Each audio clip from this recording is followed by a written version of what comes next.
In the years just after the Civil War, America was led by Andrew Johnson. The Democrat rose from vice president to president when Abraham Lincoln was assassinated in April of 1865. Andrew Johnson soon found himself in a bitter struggle with Congress. In 1868, radical members of the Republican Party held a trial in the Senate. They tried to remove the president from office. But they could not prove their charges, and their effort failed by one vote. When the trial was over, Johnson had less than a year left in office. He retired to his home in Tennessee. By then, Americans had elected a new president. This week in our series, Larry West and Shep O'Neill tell the story of the election of 1868.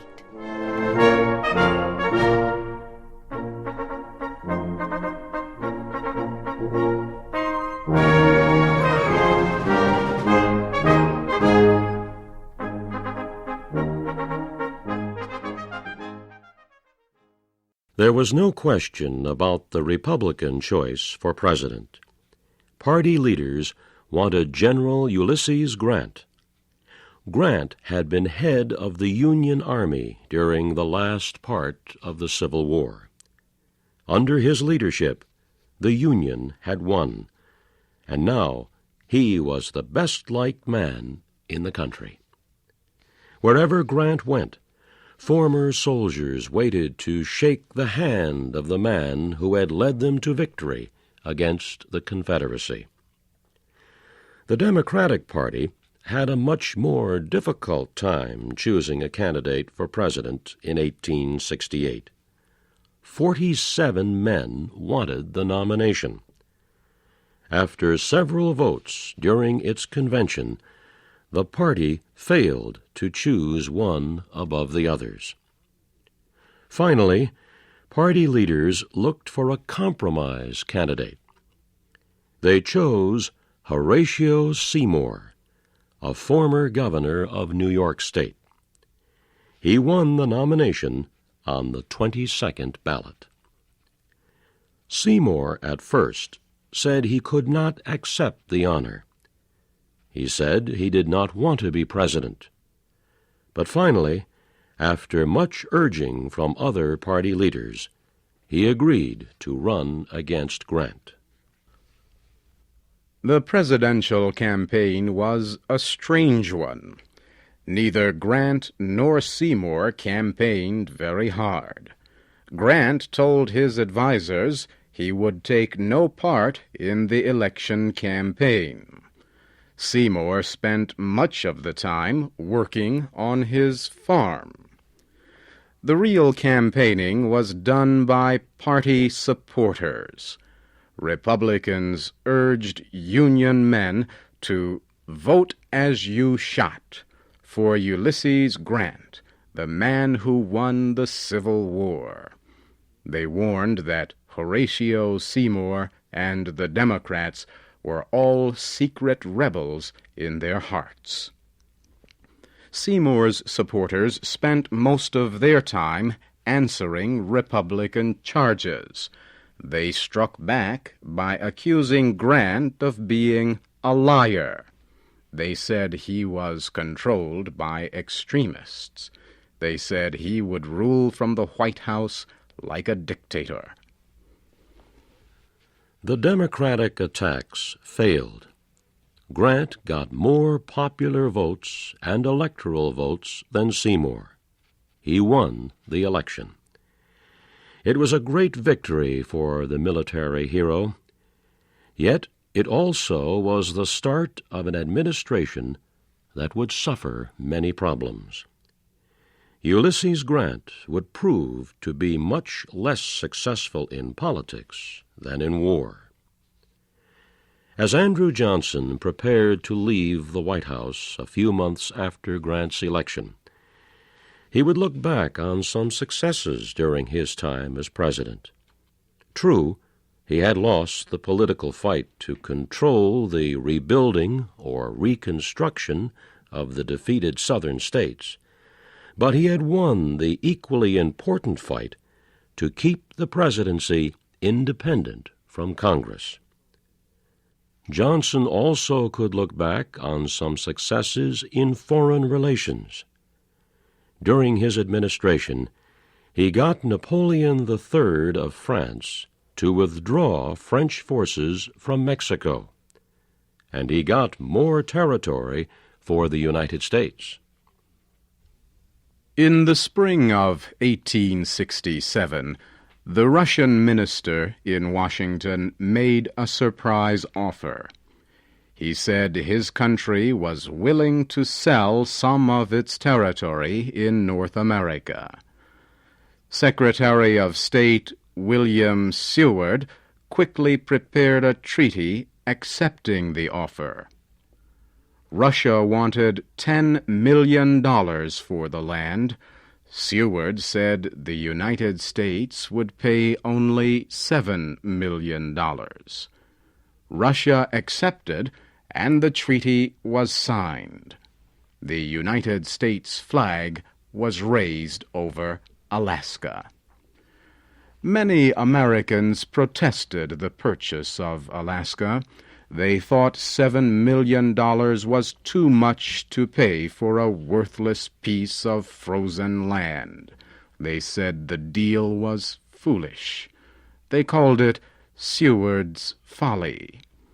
In time, of course, these critics were proved wrong. Alaska's wealth in oil, natural gas, trees, fish, and animal skins makes its purchase one of the greatest deals any country ever made for territory. On March 4th, 1869, Ulysses Grant traveled to Washington for his inauguration as the 18th President of the United States. Outgoing President Andrew Johnson refused to take part in the ceremony. Before Grant arrived, Johnson left the White House. As he walked out, he told a friend, "I think I can already smell the fresh mountain air of my home in Tennessee." Americans had high hopes for their new president. They saw Grant as a strong and silent soldier, a great leader who had won a long and bitter war. But there was another side to Grant which most people did not see. During the Civil War, the general had been a great hero. For many years before that, however, he had been considered a failure. As a young man, Grant entered West Point, the nation's school for Army officers. He did poorly in his studies. He did not like responsibility. Somehow he completed his studies and became an Army officer. He fought in America's war against Mexico. After the war, Grant got into trouble. He drank too much whiskey, too often. The Army forced him to resign. For the next 8 years, he tried one thing after another. He failed at each one. He tried farming, for example, and failed. He tried selling land, and failed at that too. At last, Grant appealed to his father for a job in a store. He held this low-paying job until the Civil War started. Then he finally got back into the Army. He got his chance to succeed. Still, the years of poverty and failure affected Ulysses Grant. They made him lack trust in his own judgment and abilities. This feeling showed itself when Grant reached the White House. The new president had little knowledge of politics or government, and he refused to ask for advice from experts. To do so, he felt, would show a lack of intelligence. For advice, he depended on close friends. These were the men with whom he had served during the Civil War. Grant had never been able to make much money. He liked and had great respect for men who had. He became friends with some of these wealthy men. He accepted gifts from them. This weakness for money and power became clear when he announced his choices for his cabinet. Grant named a rich businessman to be Treasury Secretary. The Senate rejected him. Grant named another rich businessman for Navy Secretary. This nomination was approved, even though the man had never been on a ship. Grant named several other rich people and old military friends to the cabinet. Many lacked political experience. Some critics attacked the appointments. One critic said, "Never was an administration begun with more hope and less ability." The best adviser Grant named was John Rawlins as Secretary of War. Rawlins was a good judge of men, and he was wiser than most of Grant's other friends. He alone, of all those around the president, would argue with Grant when he believed him to be wrong. Rawlins, however, was in poor health. His condition grew worse during the summer of 1869. Early in autumn, he died. Rawlins' death hurt President Grant deeply, but the lack of honest, wise advice in the White House would hurt the country even more.